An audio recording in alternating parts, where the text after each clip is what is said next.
Vamos abrir as nossas Bíblias no livro do profeta Jonas, capítulo 2. Nós iniciamos no último domingo uma série de mensagens baseada nesse livro, o livro do profeta Jonas. A série se chama Jonas, as profundezas da graça de Deus. Na semana passada nós vimos o capítulo 1, hoje nós vamos ver o capítulo 2, os 10 versículos desse capítulo 2. Caso você esteja sem a sua Bíblia, prefira acompanhar a leitura, o texto também vai ser projetado nessas TVs aqui da frente. Você que acompanha a nossa transmissão pelo YouTube, o texto também está sendo projetado em sua tela para que você acompanhe juntamente comigo a leitura. Livro do profeta Jonas, no capítulo 2, a partir do verso 1, diz assim a Bíblia: Dentro do peixe, Jonas orou ao Senhor, o seu Deus, e disse: Em meu desespero clamei ao Senhor, e Ele me respondeu. Do ventre da morte gritei por socorro, e ouviste o meu clamor. Jogaste-me nas profundezas, no coração dos mares. Correntezas formavam um turbilhão ao meu redor, todas as tuas ondas e vagas passaram sobre mim. Eu disse: fui expulso da tua presença, contudo olharei de novo para o teu santo templo. As águas agitadas me envolveram, o abismo me cercou e as algas marinhas se enrolaram em minha cabeça. Afundei até chegar aos fundamentos dos montes, a terra embaixo, cujas trancas me aprisionaram para sempre. Mas tu trouxeste a minha vida de volta da sepultura, ó Senhor meu Deus. Quando a minha vida já se apagava, eu me lembrei de ti, Senhor, e a minha oração subiu a ti, ao teu santo templo. Aqueles que acreditam em ídolos inúteis desprezam a misericórdia, mas eu, com um cântico de gratidão, oferecerei sacrifício a ti. O que prometi, cumprirei totalmente. A salvação vem do Senhor. Deus querido, esta é a tua palavra. Mais uma vez estamos diante dela, não apenas com os olhos fitados para o texto, mas também com o coração exposto ao texto. Nos concede, Senhor, pela tua grande misericórdia, bondade, graça e amor, mais uma vez, a bênção de poder ouvi-lo através da Bíblia e discernir o caminho que o Senhor tem para cada um de nós e que esta seja para nós uma manhã de profunda edificação na nossa jornada ao teu lado, mas que seja também uma manhã de salvação. Que onde esta mensagem chegar, a cada coração que ela alcançar, aqueles que nesse lugar e nesse auditório a escutam e a escutarão, e aqueles outros tantos que através da transmissão, ao vivo nesse momento ou posteriormente, que cada pessoa que não conhece a ti, tenha nessa manhã um encontro salvador com o Deus Todo-Poderoso, de toda a graça, de toda a glória e de eterno amor. Em nome de Jesus. Amém. Qual foi a situação mais desesperadora pela qual você já passou? Eu sei que esse não é um exercício de memória dos mais agradáveis a se fazer, num domingo de manhã, num momento de culto. Certamente lembrar de um momento, de uma história, de uma situação de muita aflição, de muita dor, de muita angústia, de muita tristeza ou de profundo desespero, seja uma memória difícil, inclusive, mesmo hoje, mesmo talvez tendo passado algum tempo, mesmo talvez tendo passado muito tempo.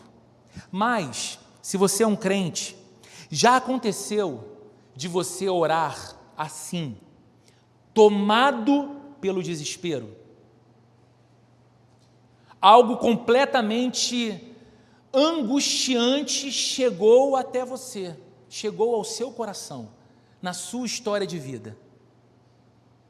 E aquilo desestruturou as suas emoções, mexeu com a sua alma ao ponto de intranquilizar você. E tomado então pelo desespero, tomada pela aflição, você que é crente, orou. Isso já aconteceu com você?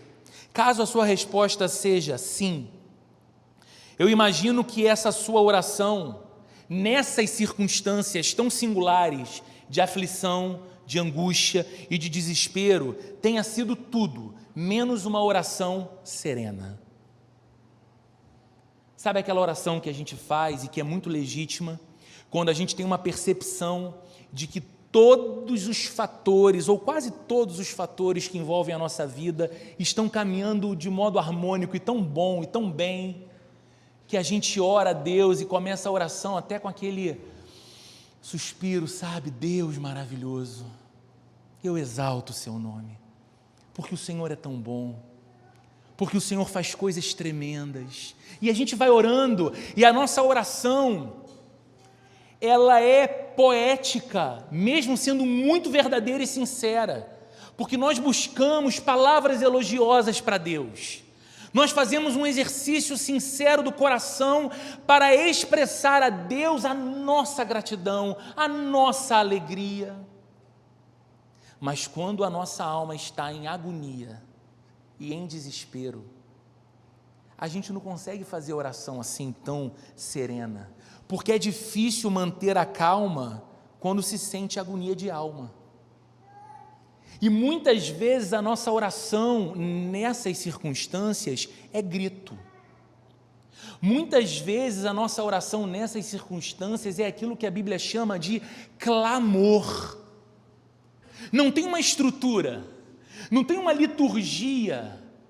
A gente não tenta ou não pensa em começar exaltando os atributos de Deus, embora Ele seja digno dessa exaltação. A gente só grita por socorro. Deus, por favor, me socorre. Esse capítulo 2 que nós acabamos de ler registra a oração de desespero que o profeta fez. Esse capítulo 2, todo ele registra a angústia da alma de um profeta chamado Jonas, que ora a Deus. Quem é esse homem que ora? Uma rápida revisão daquilo que nós vimos na semana passada. Jonas é um profeta muito conhecido e muito respeitado em Israel. Por ser um profeta, é um homem acostumado a receber a palavra de Deus. Deus fala com ele, e ele fala ao povo de Deus aquilo que Deus fala para ele. E numa certa ocasião, Deus traz a Jonas uma palavra que Jonas não gosta de ouvir, e não está disposto a obedecer. Deus dá a Jonas a missão de anunciar a sua palavra ao povo assírio, na cidade de Nínive, especialmente. E Jonas tinha algumas razões para considerar aquela missão muito difícil e muito indesejável. E eu vou falar de pelo menos duas delas aqui, lembrando a sua memória do que nós vimos aqui na semana passada, caso você tenha estado conosco. O primeiro motivo é que os assírios eram, naquele tempo, o poder político emergente, a nação de destaque, a nação respeitada, a nação temida, o exército mais forte era dos assírios. E eles, nessa época, já eram grandes conquistadores, estavam, inclusive, em luta contra uma outra grande potência mundial, que era o Egito, razão pela qual, inclusive, Israel estava um pouquinho em paz, porque os assírios não mexiam com Israel nesse momento, nem os egípcios mexiam com Israel nesse momento, porque Israel tinha menor importância. A guerra estava entre os grandes, a Síria e Egito. Mas Jonas sabia que a pretensão, a ambição dos assírios não era apenas dominar o Egito. Eles tinham uma pretensão de domínio mundial. E ele sabia então que mais cedo ou mais tarde, aquela nação, a Síria, haveria de vir contra a sua nação. E Israel não teria nenhuma condição de sair vitoriosa de um confronto dessa maneira, com tamanha desigualdade militar. Então esse é o primeiro motivo. A missão não cai bem no coração de Jonas, porque ele estaria levando a palavra de Deus e o convite de Deus ao arrependimento e, consequentemente, ao perdão, a um povo muito mau, muito perigoso e uma verdadeira ameaça geopolítica. E, é claro, havia um segundo motivo: Jonas também não gostava nem um pouco deles. Eles eram rivais do seu povo, eles eram inimigos de Israel. Eles eram politeístas, eles não cultuavam ao Deus de Israel, eles não respeitavam ao Deus de Israel, nem ao povo de Israel. Havia um histórico pregresso de combate com Israel. Não, Jonas não gostava dos assírios. Então, como ele não considerava os ninivitas dignos do perdão de Deus, além de serem uma perigosa ameaça, Jonas decide, e foi o que nós vimos no domingo passado, fugir da presença de Deus. Eu não posso discutir com Deus, eu não sou louco de brigar com Deus, mas eu não quero fazer o que Deus está me pedindo, eu vou fugir dele. Mas ele não conseguiu se livrar tão facilmente de sua missão. O Deus que é criador do mar, da terra, dos céus, foi atrás dele. Nós vimos isso na semana passada, essa caça de Deus ao profeta fujão, e o capítulo 1 termina com Jonas sendo lançado no mar pelos marinheiros daquele navio que ele se encontrava, que foi assolado por uma terrível tempestade. E Jonas disse: o problema sou eu, me lancem ao mar e vocês vão conseguir se salvar. E aqui o capítulo 2 registra a oração feita por Jonas, quando após quase se afogar, ele se viu na barriga de um grande peixe e percebeu que fora salvo dessa forma. Muitos que leem o livro de Jonas pensam que o peixe é também uma espécie de castigo de Deus, porque Jonas tenta fugir, entra num navio que vai para uma direção onde hoje é o sul da Espanha, Tarsis, muito longe de onde ele estava, que era o porto de Jope, e tudo começa a ir de mal a pior enquanto Jonas está no navio. E aí vem a tempestade, e vem a tormenta, e nada dá jeito, e todo mundo tem a sensação de que vai perecer e que vai morrer, e parece que tudo isso é, de fato, o agir de Deus por causa da desobediência do profeta. E algumas pessoas, lendo sem refletir muito a passagem, pensam: o peixe também é castigo de Deus, nem morrer em paz Jonas vai conseguir. Mas não, o peixe é justamente o meio pelo qual Deus provê a salvação de Jonas da morte. Na barriga do peixe, o profeta ora e adora ao seu Senhor. Algumas pessoas têm algumas dificuldades com esse texto. Essa não é a minha ênfase principal nessa manhã, mas eu acho que cabe falarmos algo a respeito. Algumas pessoas pensam: mas que tipo de peixe era esse? Que peixe misterioso era esse?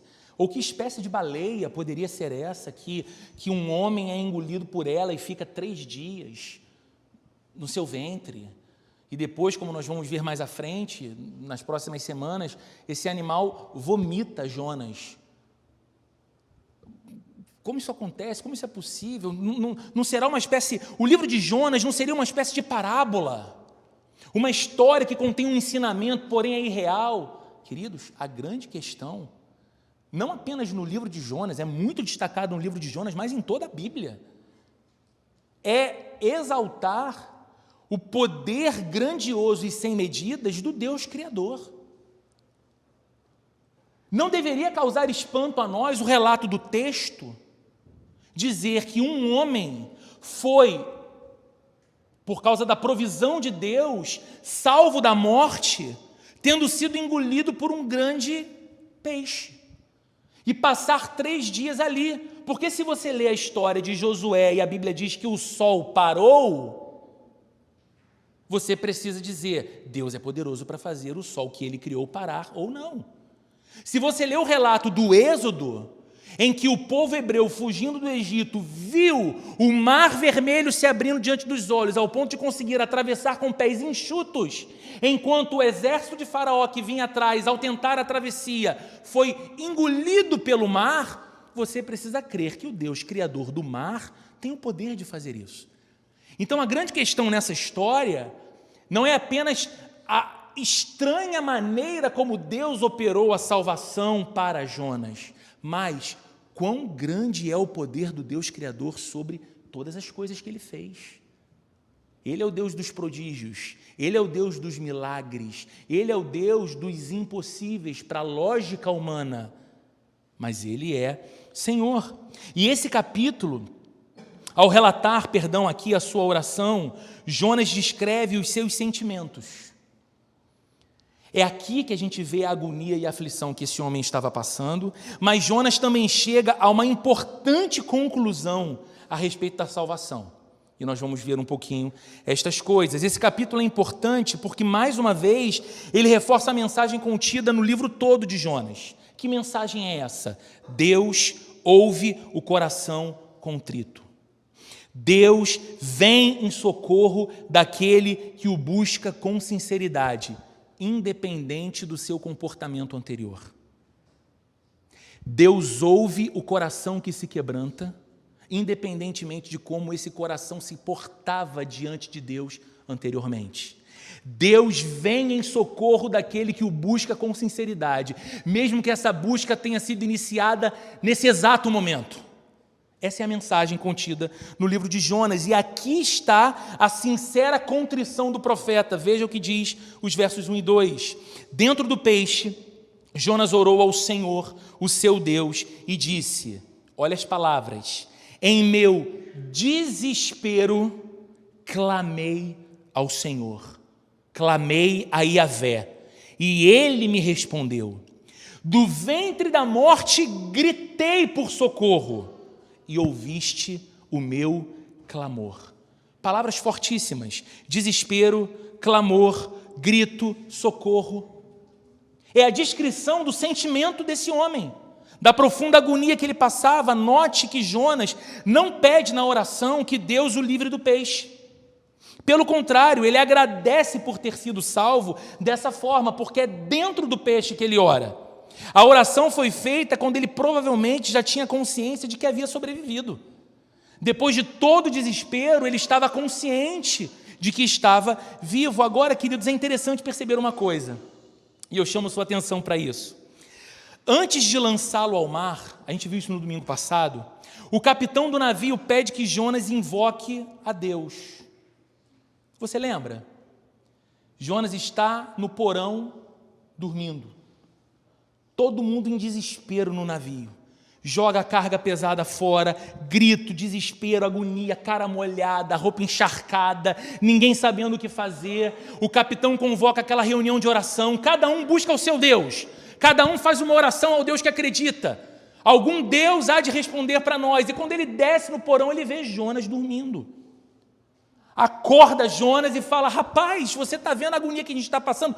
Clama aí ao seu Deus. E Jonas faz tudo, menos orar. Jonas levanta, vai para a parte de cima, vê o tumulto. Talvez tenha ajudado a jogar algum peso assim, para fora.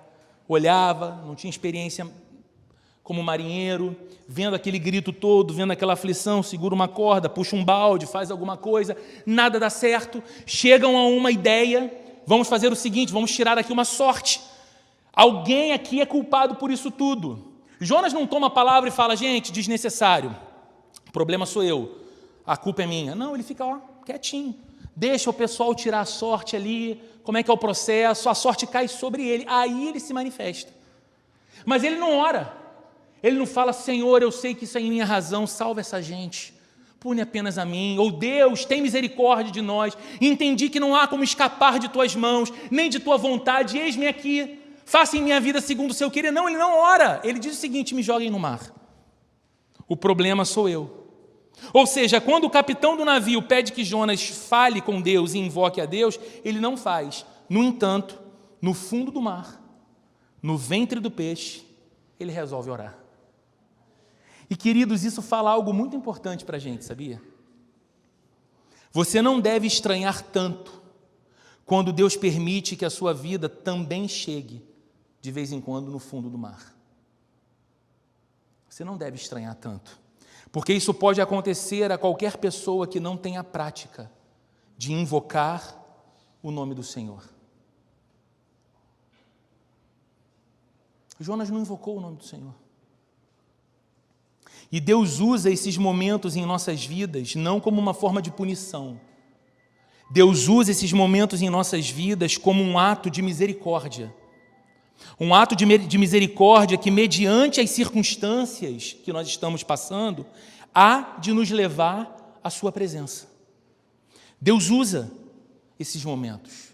Então Deus permite que algumas vezes a nossa vida experimente exatamente esse fundo do mar. Sabe por quê?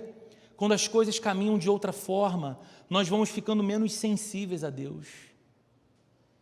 Tudo está tão no nosso controle, tudo está tão no nosso domínio, tudo é tão lógico à nossa razão. E nós vamos acreditando que temos de fato a capacidade de dizer para Deus o que faremos, como faremos e quando faremos. E que vamos obedecer a Deus em sua vontade naquilo que também se torna nossa vontade. E não porque Ele é Senhor e Rei digno de nossa obediência. C.S. Lewis, um grande autor do passado, costumava dizer o seguinte: o sofrimento é o megafone de Deus para um mundo ensurdecido. O que ele queria dizer com isso? Ele dizia que muitas vezes na bonança, na paz, na serenidade da vida, Deus sussurra a nós. Como que Deus sussurra? Veja como eu sou gracioso. Veja a minha bondade sobre você. Veja através disso como eu sou digno do seu culto, como eu sou digno do seu melhor, como eu sou digno da sua devoção.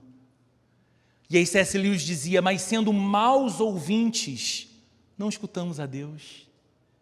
Sabe o que fazemos? Nos ocupamos da vida, estabelecemos outras prioridades, somos os mais excelentes profissionais, não nos atrasamos para um compromisso, para uma reunião, para um encontro, somos capazes de levantar às 5 da manhã todos os dias para fazer atividade física como quem cuida da saúde, algo de fato muito importante, e justamente no único dia que decidimos que vamos dedicar a Deus o domingo, levantamos mais tarde, chegamos a um culto mais tarde, ou nem vamos ao culto, porque não, é só o culto. Graças a Deus e a bondade de Deus, tudo caminha tão bem. E almoçamos com a família, e celebramos o crescimento dos filhos, e vemos que as coisas estão caminhando a contento, e Deus continua sussurrando: você está vendo como é grande o meu amor por você? Não é Roberto Carlos, é Deus. Você está vendo como é grande a minha bondade por você? Mas sendo maus ouvintes, não ouvimos a voz de Deus. Então Ele permite que uma estação de sofrimento chegue à nossa vida, não porque Ele está zangado e Ele quer punir a gente pela nossa surdez espiritual, mas porque Ele sabe que através desse caminho a nossa alma vai voltar a se apegar a Ele. E sabe o que a gente costuma dizer? Deus, quanto tempo eu perdi, quanta coisa boba passou como prioridade do meu coração, quanto tempo sem te buscar, sem te amar, sem te querer, sem te adorar, sem me envolver com aquilo que o Senhor mostrava diante de mim todos os dias, que eu podia me envolver para a sua glória. E aí ouvimos Deus. Jonas não ora. Quando recebe de Deus a missão de ir para Nínive pregar, ele foge. Jonas não ora para comprar uma passagem no porto de Jope em direção a Tarsis. Ele não ora para saber qual era o destino certo, porque ele já sabia qual era o destino certo, e ele decide ir para o destino errado. Jonas não ora quando está dentro da embarcação, pedindo que Deus tenha misericórdia daqueles marinheiros que iriam lutar contra a fúria de um mar que só Deus poderia controlar. Jonas só ora, Jonas só quebranta o coração quando ele sente o sabor angustiante da morte chegando próximo dele. Jonas cai no mar, começa a afundar e sente de verdade a angústia da morte. Ele tinha consciência de que o que estava lhe acontecendo era uma obra de Deus. Olha o que diz o verso 3. Jogaste-me. Ele não fala, me jogaram. Jogaste-me nas profundezas, no coração dos mares. Correntezas formavam um turbilhão ao meu redor e todas as tuas ondas e vagas passaram por mim. Sabe o que o profeta está dizendo? Deus, criador do mar, a fúria desse oceano, as ondas gigantes e as vagas são tuas. Todas elas passaram por mim. E então, ao afundar, Jonas tem a sensação de estar separado de Deus. É o que ele diz no começo do verso 4. Veja, eu disse, fui expulso da tua presença. Você consegue entender como é angustiante tudo isso aqui? É um homem vendo a morte chegando cada vez mais perto e certo de que Deus o havia banido de sua presença. Aliás, a palavra aqui, expulso, no hebraico, é a mesma empregada em casos em que um homem se separava de sua mulher. Jonas estava aqui se sentindo como uma mulher repudiada e expulsa de casa, como se Deus tivesse dito a ele: você foi longe demais, fim da linha, acabou. Você cruzou todos os limites, Jonas. Agora eu te expulso da minha presença. E ele continua descrevendo a sua sensação. Vejam os versos 5 e 6. As águas agitadas me envolveram, o abismo me cercou, as algas marinhas se enrolaram em minha cabeça. Afundei até chegar aos fundamentos dos montes, a terra embaixo, cujas trancas me aprisionaram para sempre, mas tu trouxeste a minha vida de volta da sepultura, ó Senhor, meu Deus. Queridos, na época de Jonas, acreditava-se que o lugar dos mortos ficava no fundo do mar. Quando ele diz aqui que do ventre da morte ele gritou por socorro, o termo em hebraico, e algumas bíblias antigas ainda trazem essa tradução, é Sheol. Do Sheol clamei e ouviste a minha voz. Sheol significa justamente o lugar dos mortos, em hebraico. Na visão hebraica, o lugar dos mortos ficava abaixo dos fundamentos dos montes. Então, quando no mar você vê aquela montanha, mas que você não consegue ver o fundo dela porque está dentro do oceano, na visão hebraica acreditava-se que o lugar dos mortos era por debaixo dessa montanha, nos fundamentos dos montes, debaixo do mar. Segundo essa crença, havia uma grande porta que, tão logo fosse atravessada, era fechada por um ferrolho e ninguém jamais poderia sair de lá. E era assim que Jonas estava se sentindo. Ele estava chegando ao fundo do mar, a porta do Sheol estava se abrindo para recebê-lo e ele estava em profunda agonia e desespero. O momento em que há uma virada nessa narrativa de agonia e de aflição é marcado pela palavra mais. Na segunda metade do verso 6, olha o que diz a segunda parte do verso 6. Mas tu trouxeste a minha vida de volta da sepultura, ó Senhor, meu Deus. Jonas estava perecendo, afundando, sem nenhuma esperança em seu coração, e no coração do mar também, e na direção do lugar dos mortos, mas o Senhor, Yahvé, o fez subir. É isso que ele está dizendo. Mas tu trouxeste a minha vida de volta. Enquanto aquele homem afundava, Deus, em sua misericórdia, o fez subir outra vez, e a oração prossegue no verso 7. Quando a minha vida já se apagava, eu me lembrei de ti, Senhor, e a minha oração subiu a ti no teu santo templo. Templo aqui, queridos, significa o lugar da habitação de Deus. Não é que Deus estava numa igreja e conseguiu escutar ao fundo assim a oração que alguém fez no fundo do mar e decidiu agir. Jonas está dizendo o seguinte: a minha oração chegou à tua presença. O meu clamor, o meu desespero, a minha agonia, a minha aflição, o meu grito por misericórdia, tudo isso chegou à sua presença. Ou seja, o clamor de Jonas chega ao Senhor, que envia a salvação por meio desse peixe que o engole. E os versos seguintes registram 3 conclusões às quais Jonas chegou no final dessa experiência. E eu quero a sua atenção para elas. Primeiro, a primeira conclusão está no verso 8. Ele diz: aqueles que acreditam em ídolos inúteis desprezam a misericórdia. A primeira conclusão que Jonas chega da experiência espantosa que ele teve é essa: aqueles que acreditam em ídolos inúteis desprezam a misericórdia. Jonas entendeu que Deus é mesmo misericordioso e que todos os que confiam em ídolos estão abandonando essa misericórdia de Deus. Mas veja, queridos, ele não falava aqui sobre a idolatria apenas dos assírios, que viviam em Nínive e que de fato eram idólatras. Jonas não fala aqui da idolatria apenas dos fenícios, que eram os marinheiros do navio que ele estava e que também eram muito idólatras, dizendo que estes povos que acreditam em ídolos desprezam a misericórdia de Deus. Não, Jonas sabia que o seu livro também seria lido pelos seus conterrâneos. Lembre-se, é Jonas que está escrevendo esse relato. É por isso que a linguagem do capítulo 2, diferente dos capítulos 1, 3 e 4, que é uma linguagem de prosa, o capítulo 2, a linguagem de Jonas é de poesia. Por que é poesia? Porque é como um salmo. É um salmo de lamento, como os muitos salmos de lamento que nós encontramos em nossa Bíblia. Então Jonas redigiu esse texto, ele pensou no texto e ele sabia que os seus conterrâneos leriam o seu livro. E então ele também estava falando dos muitos atos de idolatria de Israel. Quando muitas vezes Israel, o povo de Deus, deixou a sua confiança no Senhor de lado para confiar em outras coisas, em falsos ídolos, em falsos deuses, em autoridades humanas. E queridos, quem pratica a idolatria se rebela contra Deus. É isso que a Bíblia nos ensina.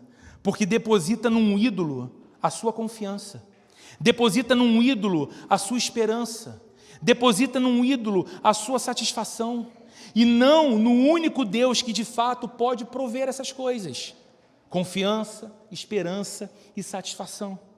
E talvez ouvindo isso você pense, bem, Roberto, mas nós não vivemos, pelo menos no contexto atual, numa sociedade assim tão politeísta, com tantos ídolos assim. As pessoas não estão aqui nesse domingo ouvindo essa pregação a respeito do Deus da Bíblia e na segunda-feira vão para uma outra espécie de culto religioso que anuncia um outro Deus e vão também se devotar àquele outro Deus lá e no outro dia da semana um outro Deus diferente. Eu concordo com você. Nós não somos religiosamente tão politeístas assim. No entanto, queridos, quantos ídolos temos no nosso tempo? Quantas pessoas colocam a sua esperança, a sua confiança e a sua satisfação no Deus dinheiro? Quantas pessoas colocam a sua esperança, a sua satisfação e a sua confiança no seu próprio nome, no seu sobrenome, na família de onde veio? Quantas pessoas depositam a sua confiança nestes falsos ídolos e não no Deus vivo e verdadeiro que pode, de fato, prover para nós satisfação, confiança e esperança? Então, essa mensagem de Jonas não era apenas para Israel do seu tempo, ou para os assírios ou para os fenícios, mas também para você e para mim. Quando muitas vezes vemos o nosso coração sendo tentado a confiar em ídolos inúteis, é isso que Jonas está dizendo. Aquele que confia em ídolo inútil se rebela contra Deus e despreza a misericórdia. Porque você está dizendo ao Deus Todo-Poderoso e que é cheio de misericórdia: eu não preciso da tua misericórdia, nem do teu poder, porque eu confio em outras formas de provisão, ou em outros provedores para mim, que são os ídolos. Segunda conclusão que Jonas chega é, na verdade, uma promessa que ele faz a Deus. Olha o que diz a primeira parte do verso 9. Mas eu, com um cântico de gratidão, oferecerei sacrifício a ti. O que prometi, cumprirei totalmente. Queridos, quem salva é Deus. E por isso Deus salva quem quer. Não é Jonas que vai dizer para Deus quem deve ser salvo ou não. Porque Jonas descobre que até ele precisa de salvação. Ele clama para ser salvo. E ele vê que a salvação chega da parte de Deus. Às vezes nós pensamos que Deus não pode salvar determinadas pessoas. Às vezes nós pensamos que Deus não pode salvar determinadas pessoas porque elas simplesmente não merecem. E eu te pergunto, de verdade, quem merece? Quem você acha que merece ser salvo por Deus? Faz por merecer. Vive uma vida realmente digna de Deus para exigir isso. Outras vezes pensamos que Deus não pode salvar determinadas pessoas porque elas vivem de modo muito indiferente a Deus. Mas não há, queridos, casos nem vidas irrecuperáveis para o Senhor. Não há. É por esse motivo que nós não devemos desanimar de filhos que se desviam do caminho do Senhor, quando isso acontece. Porque a salvação vem de Deus e não de nós.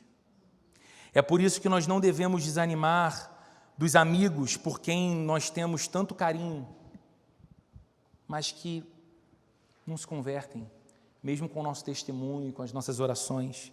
É por isso que nós não devemos desanimar dos vizinhos difíceis, aquele que você tem vontade de jogar uma bombinha dentro do apartamento dele, para ele diminuir o som no domingo de tarde. Parece que quanto mais álcool entra, mais barulho faz naquela casa, e você não aguenta. Você começa a orar pentecostalmente, Deus manda fogo. Nem desse vizinho você deve desanimar. Ou dos parentes que nós mais amamos, porque eles parecem cada vez mais longe da verdade, então nós desanimamos. Queridos, a salvação vem do Senhor. Não vem de nós, vem do Senhor. Ele continua livrando pessoas do Sheol, como livrou Jonas. Ele continua tirando pessoas da angústia da morte, como tirou Jonas. Ele continua operando milagres. Você acredita nisso? Deus continua operando milagres. Deus continua resgatando pessoas da depressão. Deus continua libertando pessoas dos vícios. Deus continua restaurando pessoas quebradas pela vida. Por quê? Porque a salvação vem do Senhor. Essa é a conclusão que Jonas chega. Eu vou fazer votos diante de ti. Eu vou sacrificar a ti, eu vou adorar a ti, o que eu prometi eu vou cumprir, porque a salvação pertence ao Senhor.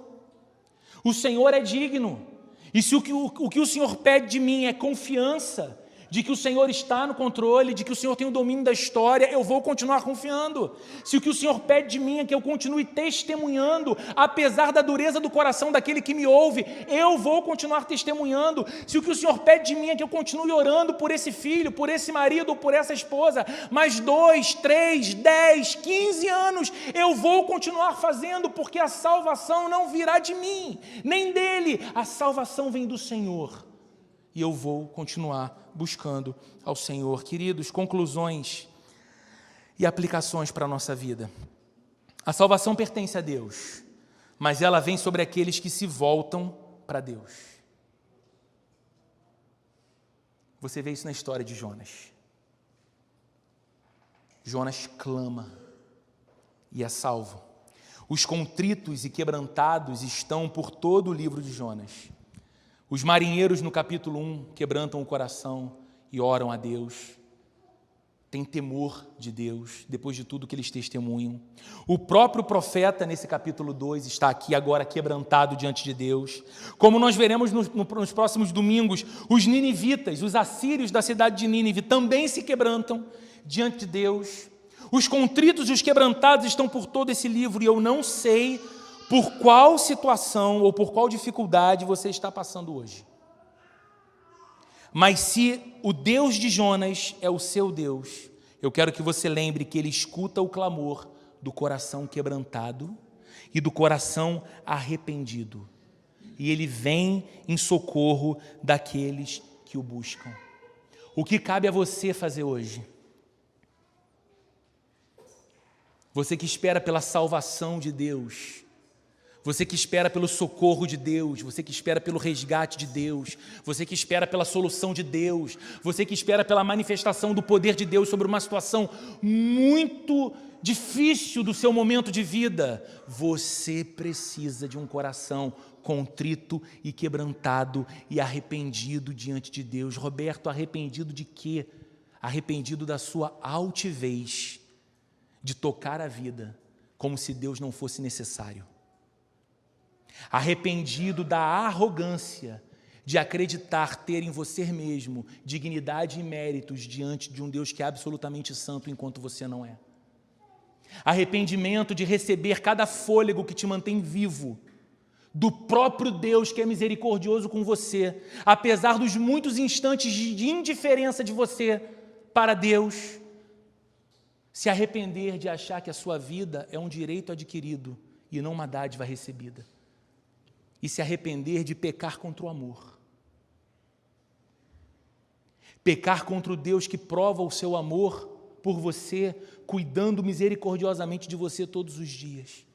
Digno é a Ele de receber amor de volta e obediência como resposta de amor, e tantas vezes recebe o meu pecado e o seu pecado.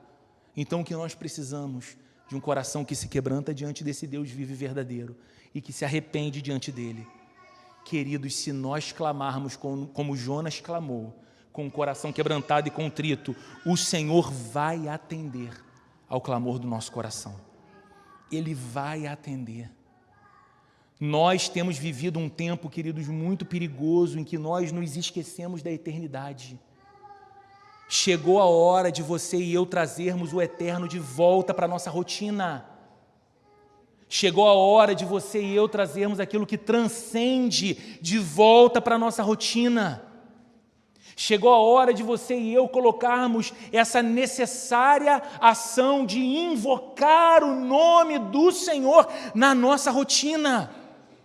Processamos muito, planejamos muito, contratamos consultores e essas coisas, queridas, são importantes. Bons conselhos, bons investimentos, mas onde está a demanda da oração na nossa vida?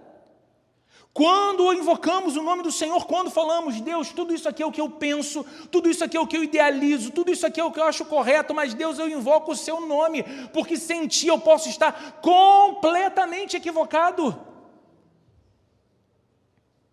Foi Moisés, queridos, que um dia ouviu de Deus uma proposta tentadora.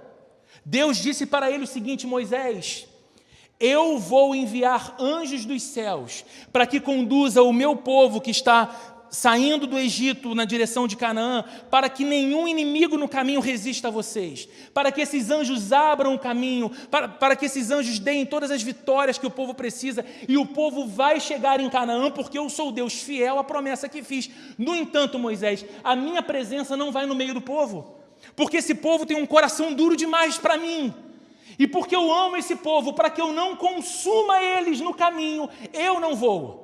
Eu envio meus representantes, mas eu não vou. Queridos, quantos de nós responderíamos para Deus: amém, Senhor, obrigado por isso, vitória, vamos. Qual foi a resposta de Moisés? Senhor, se a tua presença não vai conosco, não nos faça sair daqui. É melhor um deserto contigo do que Canaã sem o Senhor. Porque o que é, Senhor, que faz a distinção entre o teu povo de todos os demais povos da terra não é a tua presença no meio dele. Então, Senhor, não nos faça sair daqui sem a tua presença. E a resposta de Deus a um homem que invocou o seu nome foi: para que o teu coração tenha paz, Moisés, a minha presença vai no meio do povo. Nós precisamos trazer isso de volta para a nossa vida. A nossa confiança, queridos, não está em navios. A nossa confiança não pode estar em navegadores experientes. A nossa confiança não está em reis, príncipes, políticos ou poderosos. A nossa confiança está somente no Deus que fez os céus, o mar, a terra e tudo o que neles há. É a Ele que você deve clamar por socorro. É nele que você deve confiar, independente de qual seja a provação ou a dificuldade pela qual você está passando agora.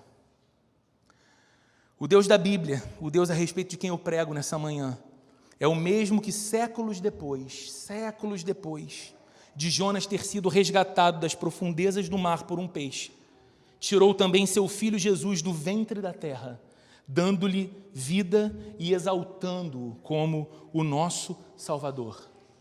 O Deus de Jonas é o mesmo que diz: creia em meu filho e você será salvo. Esse é o Deus de Jonas. Aquele que diz: creia no nome do meu filho. É isso que ele espera que você faça, que o busque na sua angústia, que coloque diante dele o seu pecado, a sua culpa e a sua necessidade de perdão, e creia, ele vai te atender. Ele usará de grande misericórdia com você e ele te resgatará. Lembre de Jonas dizendo: quando a minha vida já ia se apagando, então clamei a ti e o Senhor ouviu o meu clamor. Do ventre da morte eu gritei por socorro e o Senhor me resgatou. É justamente quando você sente que chegou no último limite da vida e que sequer adianta orar, é que você deve invocar o nome do Senhor. E Ele usará de grande misericórdia e bondade com você. Querido, não há razão para você sair desse lugar. Ou não há razão para você seguir o seu domingo, você que acompanha essa transmissão online, sem estar reconciliado com Deus. Sabe o que Jonas precisava, mesmo sendo um profeta de Deus? Ele precisava de reconciliação com Deus, porque nesse momento ele era um profeta desobediente. Talvez eu fale com muita gente querida aqui, filhos e filhas de Deus, amados, gente que tem experiência real com a graça de Deus, gente que sabe que não há como negar, Deus é vivo, Deus é poderoso e Deus já operou sobre a minha vida, mas talvez por alguma situação você esteja em rebelião contra o seu Pai Celestial, vivendo como um ateu prático, no mínimo de segunda a sábado, sabendo que Deus existe, mas processando seus dias como se Ele não existisse ou não estivesse nem aí para você, fazendo de você mesmo o seu Deus, o seu Senhor. Essa deve ser para nós uma manhã de reconciliação. Talvez você me escute aqui presencialmente ou online e olha para a sua vida e diz: o que me falta é nunca ter conhecido o Deus de Jonas, o Deus de Jesus, o Deus da Bíblia. E hoje Ele se apresenta a você. E a única coisa que Ele pede de você é que você se arrependa de uma vida experimentada longe dEle por tanto tempo. Que você reconheça a sua necessidade de perdão e de salvação. E que você invoque o nome dEle em Cristo Jesus, se rendendo ao Filho de Deus, a Jesus Cristo, e Ele salvará você também. Vamos orar, queridos. Deus vivo, maravilhoso e poderoso, nós te agradecemos pela sua palavra e nós te pedimos, Senhor, nos ajuda a invocar o seu nome e nos ajuda a entender que o mesmo Deus que está conosco nos dias claros e de muita fartura, sussurrando aos nossos ouvidos o quanto nos ama e o quanto é bom, é o mesmo Deus que está conosco na tormenta de um oceano em fúria, ou na sensação angustiante de que estamos chegando ao fundo do mar, no lugar dos mortos. Ali, o Senhor não só sussurra, mas grita através da aflição. O que nós dependemos é de Ti, do Senhor, e o Senhor nos chama de volta. Nos ensina então, Senhor, a invocar o Seu nome. Nos ensina, Senhor, a buscar a Tua face. Nos ensina, Senhor, a cultivar tempo em Tua presença. Nos ensina, Senhor, a considerar importante aquilo que é importante para Ti. E nos ajuda, Senhor, a reconhecer e a perceber a Tua mão resgatadora, nos livrando do mal, nos curando, operando milagres, transformando situações críticas para a glória do Teu nome. E nós queremos, assim como Jonas, testemunhar que clamamos e o Senhor ouviu. Invocamos o Seu nome e o Senhor respondeu. Deus de maravilhas, realize maravilhas em nosso meio. Deus poderoso, manifesta o Teu poder sobre a vida de cada um de nós nessa manhã, em nome de Jesus. Que o amor de Deus, a graça de nosso Senhor e Salvador Jesus Cristo e a comunhão e a consolação do Espírito Santo esteja presente com cada um de nós, hoje e para todo sempre. Amém.